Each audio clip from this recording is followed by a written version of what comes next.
Junho, mês do orgulho LGBT, e o Arte de Segunda não podia ficar fora desta. Senhores, liguem seus motores e que a melhor mulher vença.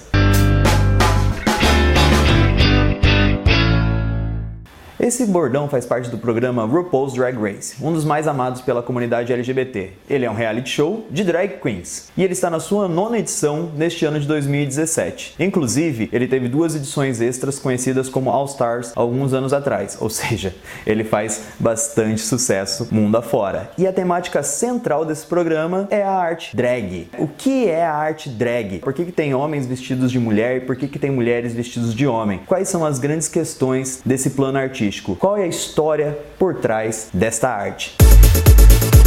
RuPaul, que é uma das drags mais famosas da atualidade, ela apresentou ao público a arte drag. Ela trouxe com seu reality show uma estética diferenciada, ela trouxe questões para a sociedade que a gente não gosta muito de discutir. Afinal, a arte drag hoje em dia, ela está envolvida ao universo LGBT. Não foi sempre assim, mas atualmente ela foi incorporada pela comunidade, ela faz parte de apresentações, de shows, de espetáculos que envolvem essa comunidade. E como tudo que envolve a comunidade LGBT, obviamente, esse tipo de arte sofre de homofobia, de preconceitos, mitificações que tentam desvalorizá-la, que tentam jogá-la para baixo, tentam desqualificá-la. Como todas as coisas que envolvem a comunidade LGBT acabam sofrendo dentro da sociedade de um modo geral.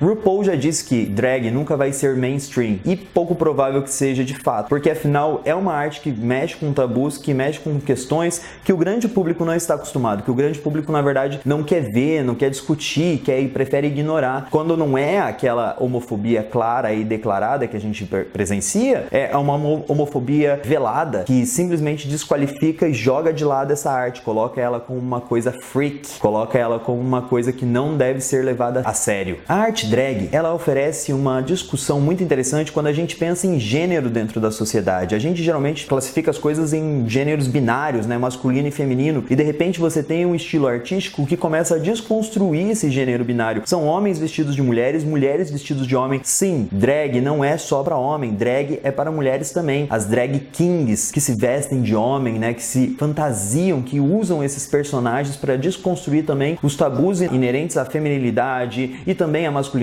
Na verdade, drag, ela é uma sátira desse binarismo que a gente vive na sociedade. Quando eu tenho um cara vestido de mulher e uma mulher vestida de cara e eles estão desconstruindo, brincando com os tipos, brincando com os estereótipos que envolvem esses dois gêneros, a gente está criando uma desconstrução desses dois gêneros, porque esses gêneros, eles são construções sociais. A gente sabe que, né, são todas construções que a gente fez durante a nossa história e muitas vezes a gente fica preso a essas construções e repetindo padrões e também criando preconceitos, né, e segregando as pessoas dentro da sociedade. Por que a gente faz isso? Por que a gente cria esse segregacionismo? A arte drag, ela vem para quebrar isso, romper essas barreiras, ela vem para tirar sarro desse binarismo. Eu posso falar que a arte drag é uma arte política porque ela tem um discurso forte. Não é à toa que no ano de 2017, se você vai procurar RuPaul na internet, você vai ver que ele vai estar usando a arte drag como um discurso de retomada de direitos para a comunidade LGBT de um modo geral. A drag em si, a sua arte, que não simplesmente serve para entreter, para trazer acalento, para discutir, para dar risada. Ela também é uma arte provocativa, ela é uma arte chamativa. Afinal, a estética da drag, ela não seria tão gritante se ela não quisesse chamar essa atenção. Quando eu penso em drag, eu penso num crossdresser, uma pessoa que se veste de outra coisa, uma pessoa que se maqueia, que usa do exagero, dos estereótipos para escrachar determinados padrões. Ela cria um personagem, cria tipos, faz piadas. Tem drags que trabalham com uma questão muito mais artística, tem drags que trabalham com uma questão muito mais de festivais, concursos, de desfiles,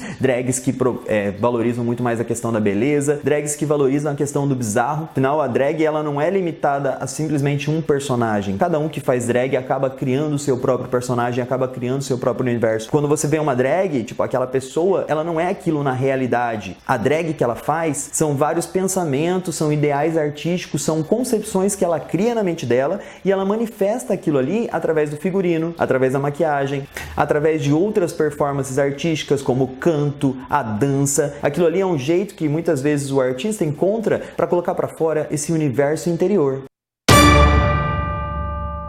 Essa arte drag, ela é muito transgressora hoje em dia pra gente, mas ela é uma arte que tem uma história de longa data, né? Se eu paro e penso na história da arte, eu vou ver que desde o teatro grego, o homem já pratica a arte drag. No teatro grego, as mulheres eram proibidas de participar, então todos os atores eram homens, inclusive os atores tinham que interpretar personagens femininos. Aquilo ali já era um tipo de drag primordial. Naquela época ainda você não tinha muito a associação do drag com a comunidade LGBT, tanto que na Grécia Antiga a última coisa que eles vão discutir é se a pessoa é homossexual ou heterossexual, né? Mas, de um modo geral, você já tem ali essa sementinha sendo plantada. E não foi só na Grécia que isso aconteceu. Os teatros orientais, como o famoso Teatro No no Japão, também não permitiam a presença de mulheres nos seus espetáculos. Todos os personagens eram feitos por homens. Isso daí era uma questão muito interessante, porque vários atores passavam a sua vida dedicando-se à arte de interpretar mulheres, de se maquiar, de buscar esses trejeitos, de buscar essa feminilidade para trazer um realismo para a sua apresentação. É claro que é uma expressão do machismo, você não permitir que a mulher se manifestasse dentro do teatro, é claro que é uma questão extremamente machista. Inclusive no Japão, aí a gente começa a ter algumas associações à drag, a essa atriz, esse ator barra atriz do teatro No, do teatro Kabuki, associados à homossexualidade. Mas isso também não se manifestou só no mundo oriental não, tá? Se eu paro e penso, durante a Idade Média, o teatro ele também era extremamente machista. Eu também tinha diversas companhias de teatro onde homens atuavam como mulheres, se vestiam, usavam essa arte drag para interpretar os seus personagens. Inclusive isso durante a Idade Média, uma época onde os preconceitos religiosos estavam extremamente presentes. E se eu vou até o teatro elisabetano, se eu chego até ali na Inglaterra do século XVI,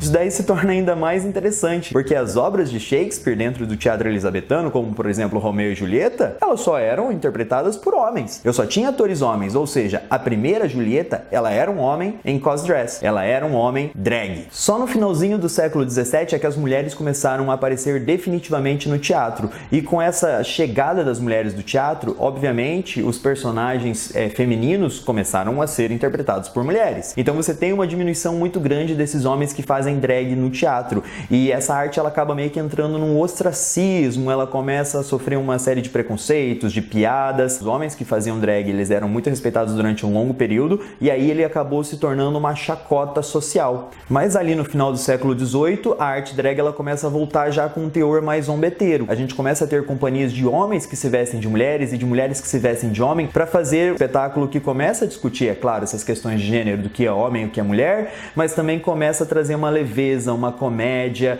muitas vezes relacionando todas essas artes ao circo, a espetáculos de acrobacias, a canto. Ali por volta dos anos 40, dos anos 50 e até os anos 60, vários artistas, inclusive, começaram a incorporar a ideia da drag às suas performances artísticas. Marcel Duchamp criou uma drag, Andy Warhol criou uma drag, e nos anos 60, ali nos Estados Unidos, a arte drag ela começou a se associar de uma maneira extremamente forte à comunidade LGBT de um modo geral. Você tem nos Estados Unidos uma explosão de lutas sociais, negros exigindo seus direitos, LGBTs, mulheres. Então você começa a ter uma série de revoltas, inclusive, né, o Stonewall Inn, ele acabou se tornando extremamente famoso por ser um dos pontos de enfrentamento da comunidade LGBT contra a repressão policial em Nova York, e se tornou um dos símbolos, né, uma das marcas registradas desse orgulho LGBT. E era uma casa famosa por ter drag queens, por ter travestis, por acolher pessoas que haviam sido expulsas de casa, meninas de rua de um modo geral. No Brasil, essa arte drag ela começou a se tornar cada vez mais popular a partir dos anos 80. Durante a ditadura militar a gente começa a ter uns embriões ali de arte drag que começam a ser influenciados pelos movimentos dos direitos dos homossexuais dos Estados Unidos,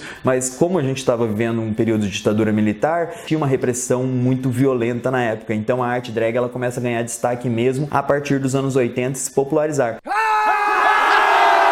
Uma das principais questões da arte drag é você pensar quem você é pensar aquilo que você mostra para o mundo. Afinal, todos nós nascemos pelados. A arte drag, ela leva principalmente a reflexão sobre quem nós somos, sobre quem nós aparentamos ser. Uma roupa que eu visto é drag. Agora, se um cara escolhe manifestar através das suas roupas, da sua arte, está fazendo um questionamento ainda maior sobre a nossa sociedade, sobre a nossa própria identidade. Galera, espero que isso leve à reflexão, diminua os preconceitos e que vocês aprendam um pouquinho mais sobre esse universo que é tão rico. Um grande abraço e a gente se vê por aí. Tchau, tchau.